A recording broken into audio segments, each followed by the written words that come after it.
Zambe ayayi ko yebsete na lingi yo awate. Kena montagne okuna. Montagne yo tanga ki batinda ki. Na Oreb, besot Oreb. Oreb. Yeah. Agana kimay na montana Oreb. Montagne Oreb ma aneza montagne ni zoyebi on Oreb. Montagne Oreb wana ezali na nani no. Eza place Saint Paul tanga za okende. Dema kamo eza ko yela biso mindi mitanga uzali ko tanga Bible ba ville tuza ko kipete ba rivière tuza ko kipete ba place ba événement eza ko lekela eza ko kipete. Nde yango to ko yiwa zoba ya ko kenda ka ko taka na bangomba oyo batu bazaka ko teya bino ka eloko moko rima reke boyeka ka combat mikoloso combat alors que photo yebaka ba makambo oyo na Bible to kende ko lia biso moko to comprendre poto kola poto yeba pe ko pese soki biso to yaka na ba micro ko lobaka laka to zaba to ya lokuta te so ipe biso to yaka ete mbamo yango ya ko tia mbongo na kati awa to za ko sala ka commerce na biso na ba église te eke to za ko zanga ko pesa liloba na Nzambe na ndenge ekokeli ba farceur to komi mingi na ba balabala Nzambe alimbisa biso Afrique comme une place qui toko ya ko loba n'importe quel quoi et puis au télémsi croix na yo ba te ba yeba oh papa oyo yemta sap na yemta diega mama ani yo mondi misoko yebi montagne Oreb te ozana pasi parce que Oreb de place on est encore bien comme ya Sinai siko Sinai mama ani na zone sango facile pour batino sope bazo rappel to lo on komba Oreb to zone Sinai il faut ko ba siko mama ani qu'est-ce signifie Sinai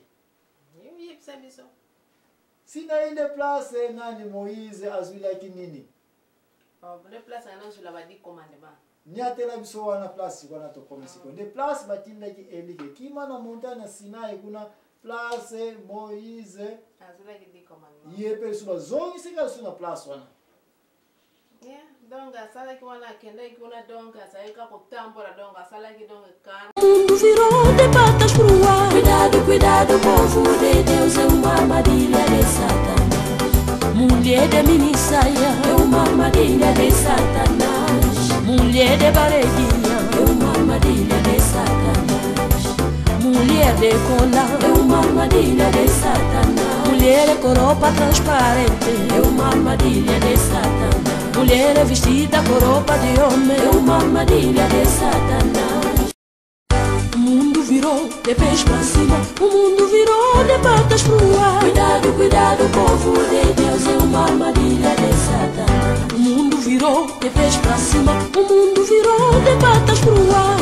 Cuidado, povo de Deus, é uma armadilha de Satanás. Mulher de mini saia, é uma armadilha de Satanás. O mundo virou de patas pro ar. Cuidado, povo de Deus, é uma armadilha de Satanás. O mundo virou de pés pra cima, o mundo virou de patas pro ar. Cuidado, povo de Deus, é uma armadilha de Satanás. Mulher de mini saia, é uma armadilha de Satanás. Mulher de barreguinha, é uma armadilha de Satanás. Mulher de cola, é uma armadilha de Satanás. Mulher vestida com roupa de homem, é uma armadilha de Satanás. Homem de brinco, homem de trança, é uma armadilha de Satanás. Ei, cuidado com ele, é uma armadilha de Satanás. O mundo virou de pés pra cima, o mundo virou de patas pro ar. Cuidado, povo de Deus, é uma armadilha de Satanás. O mundo virou de pés pra cima, o mundo virou de patas pro ar. Cuidado, povo de Deus, é uma armadilha de Satanás.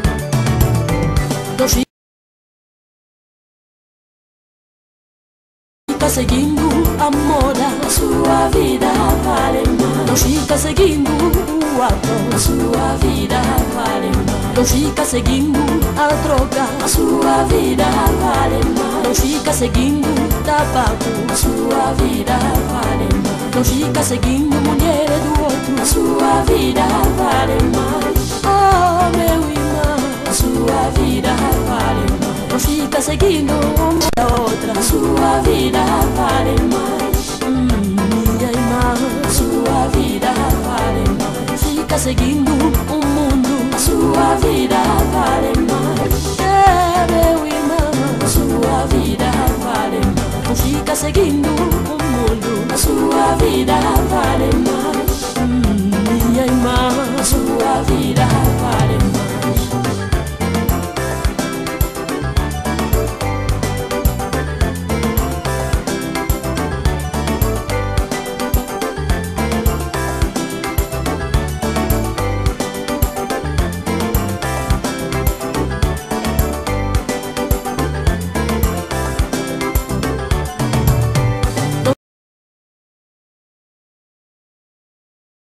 Mulher de barriguinha é uma armadilha de Satanás. Mulher de cola é uma armadilha de Satanás. Mulher de coropa transparente é uma armadilha de Satanás. Mulher vestida com roupa de homem é uma armadilha de Satanás.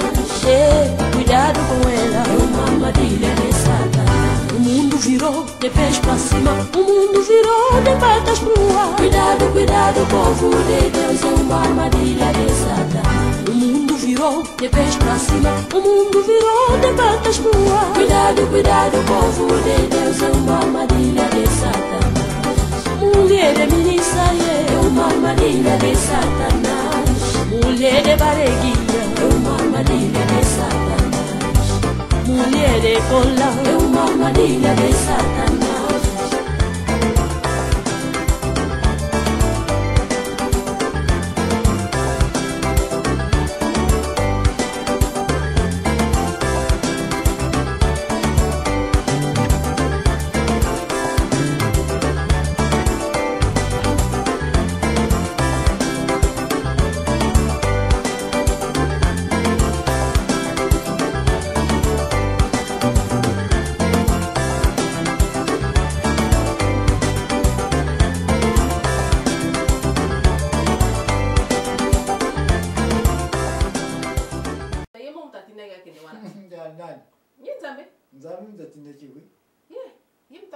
Mutalimbi na ya pemi na zo pema zo tuna issues hey ozo sala ni lona zo pema na zo zo rest na yeah donc atuni ozo sala nini wana alobi o na zo pema ka pona lembi abi ozo pema ozo olembi abi pona nini pona na sabo na sina lembi donc etala na kimi na sali bona saka ngai mo comme natika ni na zo salela yo batu nyonso bazo salela yo suta zaka ngai mo comme natika na zo salela yo nzabi batu nyonso bazo salela su yote Jezabel kuna abomisi basali na yo nyonso bazako salela yo donc natika sikozo luka su nini aboma ngai donc namoni donc moyete sikoyo nzamba lobi lokola yo ozokima Jezabel asa mutu donc nalingi okende na ozonga susu okende mboka mususu ono kena ko préparer okende ko préparer nani pona moni yo namoni donc nzamba sepela kite na ye